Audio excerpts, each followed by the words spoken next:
means the world to them.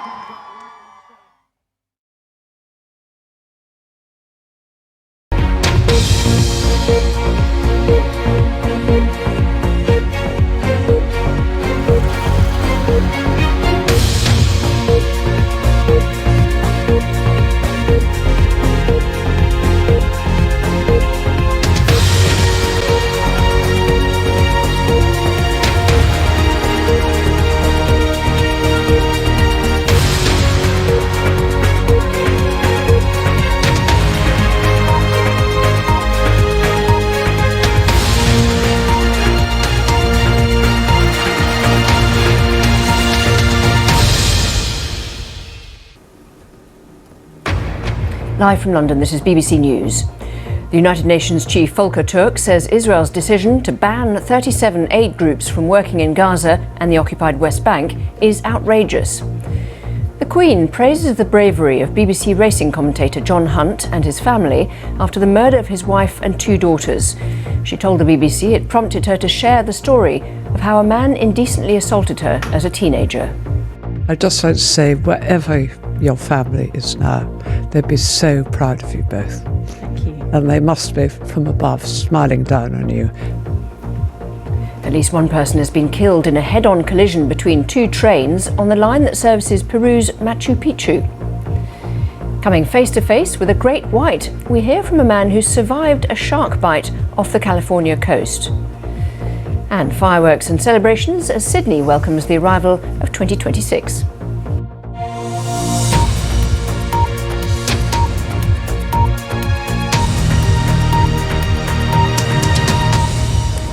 Hello, I'm Lauren Taylor. The United Nations has condemned Israel's threat to suspend dozens of aid groups from operating in Gaza from January. The UN's High Commissioner for Human Rights, Volker Turk, described Israel's decision as outrageous, calling on states urgently to insist Israel shift course. Around the world and across the UK, this is BBC News.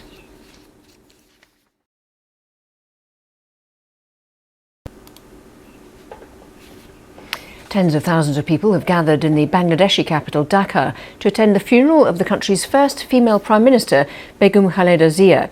Well, we're obviously keeping an eye on all the places that are ringing in the new year throughout the afternoon and the evening. So let's take you to Seoul. Live pictures coming into us there from Seoul, where the government is holding a spectacular New Year's Eve countdown event. So there's about half an hour to go. And this is part of the ongoing 2025 Seoul Light Gwangmaeun Media Arts Festival, which is a free, large-scale public art installation that's drawn unprecedented crowds this winter. And they're turning it all into a canvas of media art, sound and performance, attracting nearly 2 million visitors in just 2 weeks. And that's a much bigger crowd that have been coming to it since last year. We can also show you the bell ringing ceremony. Oh no, this is Tokyo here, where they're also expecting the new year to come in around about half an hour. Celebrations there blending ancient and modern traditions. Do stay with us here on BBC News.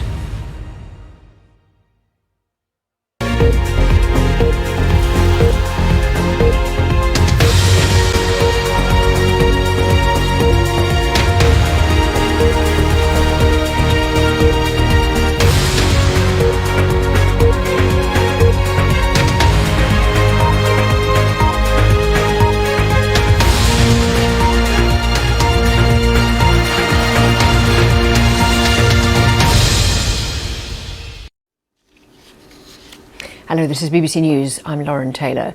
People around the world are celebrating New Year's Eve. This hour, they're marking the first moments of 2026 across Japan and South Korea. Live to Tokyo, where crowds have gathered on the grounds of the Buddhist temple at Tokudaiji for the bell to strike midnight.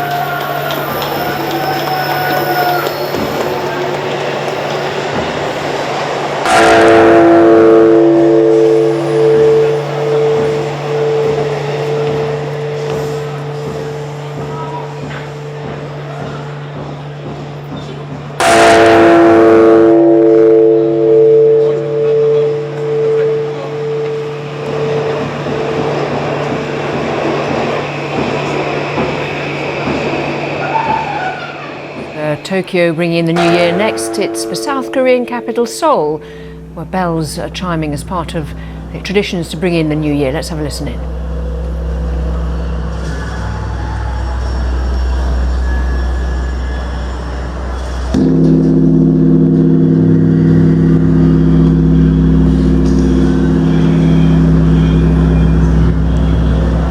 So this is a spectacular New Year's Eve event that's been held in Seoul. It's part of a larger festival, the Seoul Light Gwanghwamun Media Arts Festival, and it's the whole event has been free. A big public art installation. Huge crowds have come there this year, much bigger crowds than last year. And it runs. The festival runs through till January the 4th, but they've just rung in 2026 there in Seoul in South Korea.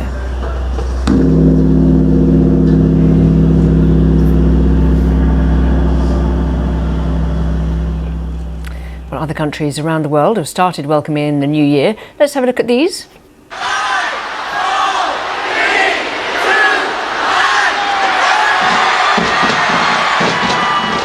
This was Auckland in New Zealand. They celebrated the start of 2026 with laser lights and a firework display over the city's Sky Tower and Harbour Bridge. A few hours after that, Sydney welcomed in the new year with a display over the harbour with 40,000 pyrotechnic effects stretching 7 kilometres across buildings and barges, which included the iconic Harbour Bridge and Opera House.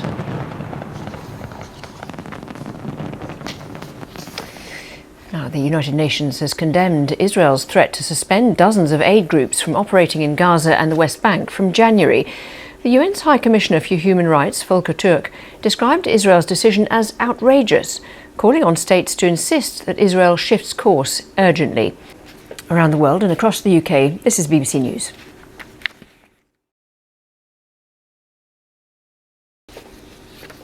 Iranian officials say several people have attacked and damaged the governor's office in Fars province. 3 police officers have been injured. 4 people have been arrested. It's not clear what prompted the attack, but it comes after days of protests in Tehran and elsewhere against the cost of living and the weakening of the currency. He was very brave there, wasn't he, calling it a little nibble. Let's end the programme with some places where they're waiting to ring in the new year. That's Beijing there, which will be welcoming the new year with a countdown and drum performance at a section of the Great Wall of China there in Beijing. Do stay with us here on BBC News with plenty of more coverage of that and the rest of the day's news. Bye for now.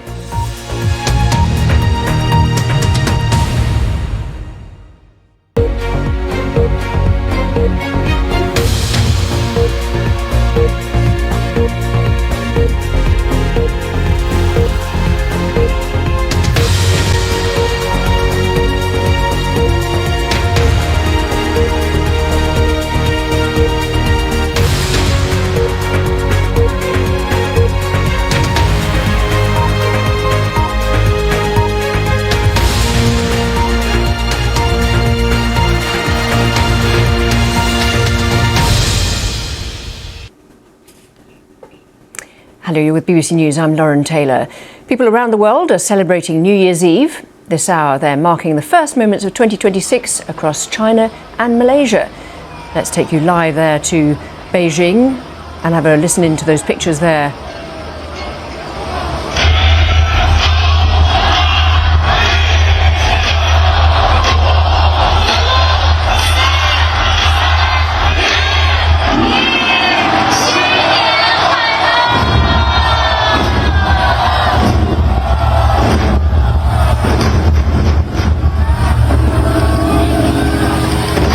So that was Beijing. Let's take you across now to Kuala Lumpur, where we've seen the Petronas Towers light up and the fireworks starting. Let's have a quick look at those pictures there.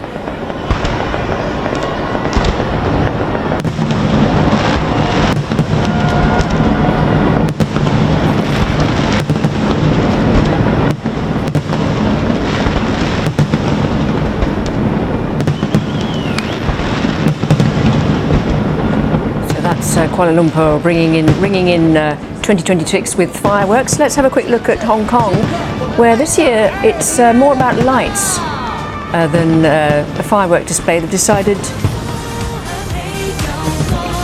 not to have fireworks in Hong Kong this year after that devastating fire back in November. Instead, they're having a ceremony, a spectacular ceremony with colourful lights lighting up the sky there. So that was Hong Kong for you. Let's take you now to the Great Wall of China. That's another part of the celebrations in Beijing.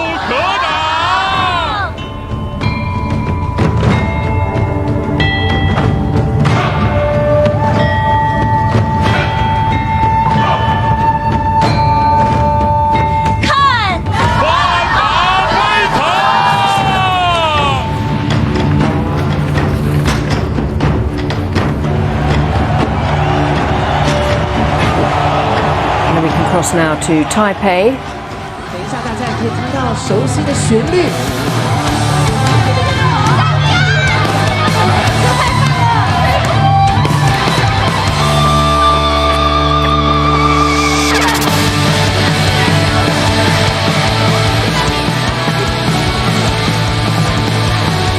So Taipei have had a countdown and fireworks at the 101 Tower in Taipei, but there's also now a rock concert going on there to celebrate the start of 2026.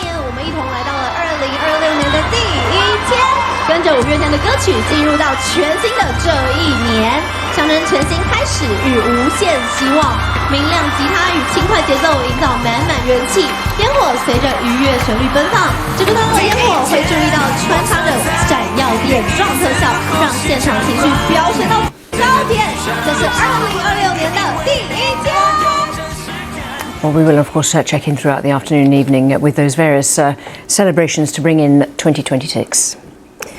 Now, on to the United Nations, which has condemned Israel's threat to suspend dozens of aid groups from operating in Gaza and the West Bank from January. The UN's High Commissioner for Human Rights, Volker Turk, described Israel's decision as outrageous, calling on states to insist urgently that Israel shifts course. And you can watch the programme on BBC News YouTube, and if you're in the UK, you can listen to the full BBC Radio 4 Today programme with guest editor Baroness Theresa May by heading to BBC Sounds. Around the world and across the UK, this is BBC News.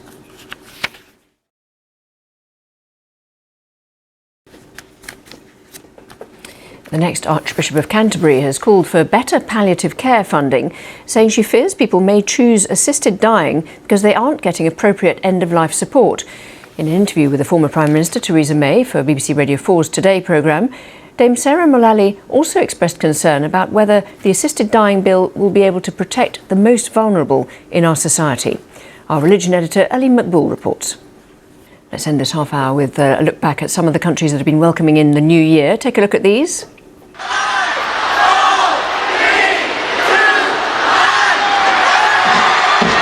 This was Auckland in New Zealand. They celebrated the start of 2026 with laser lights and a fireworks display over the city's Sky Tower and Harbour Bridge. A few hours after that, Sydney welcomed in the new year with a display over the harbour with 40,000 pyrotechnic effects stretching 7 kilometres across buildings and barges. Do stay with us here on BBC News. There's more to come. Bye for now.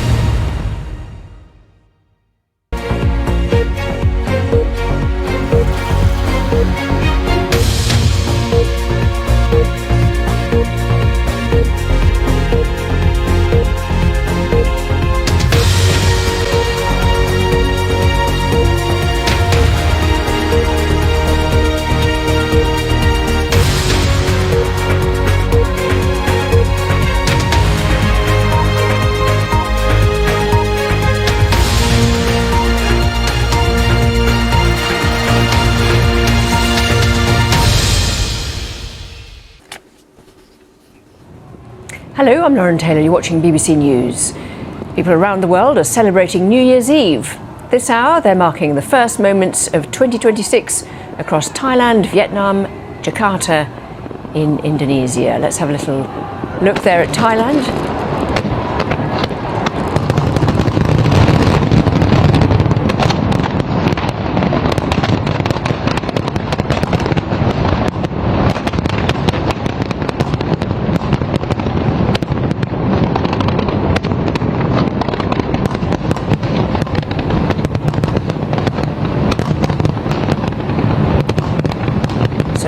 Thailand ringing in the new year with a dramatic fireworks display there over the icon Siam by the Chao Phraya River. Let's bring in Greg Mackenzie, who's in London for us. So there's a little bit of ahead of time for you, but tell us how the build-up is going there. Around the world and across the UK, this is BBC News.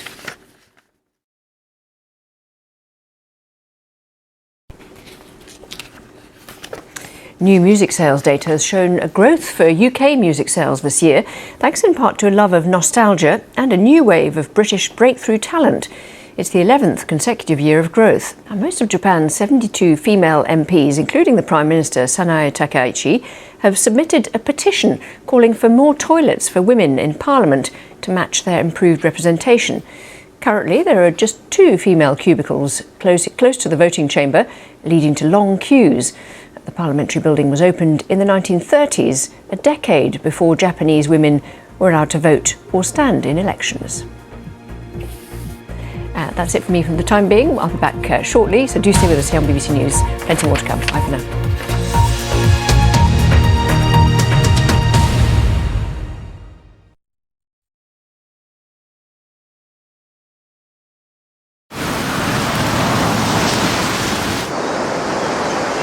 Be ready.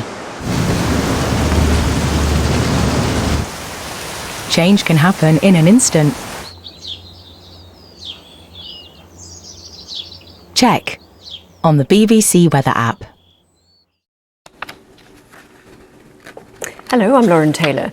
Queen Camilla has praised the courage of BBC racing commentator John Hunt and his family after his wife Carol and 2 daughters, Louise and Hannah, were killed by Louise's ex-partner.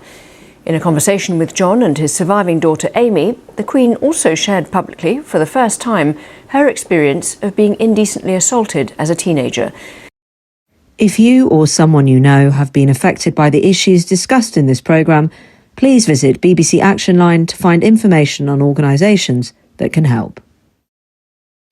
And you'll be able to watch the programme on BBC News YouTube later. And if you're in the UK, you can listen to the full BBC Radio 4 Today programme with guest editor Baroness Theresa May by heading to BBC Sounds.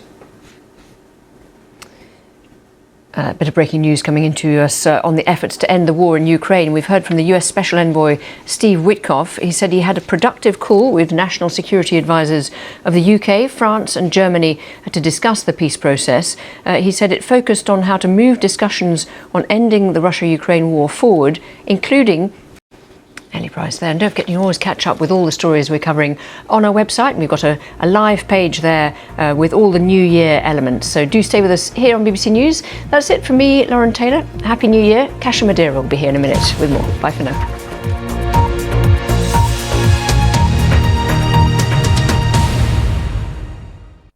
Hello there. Last night was the coldest night of the winter.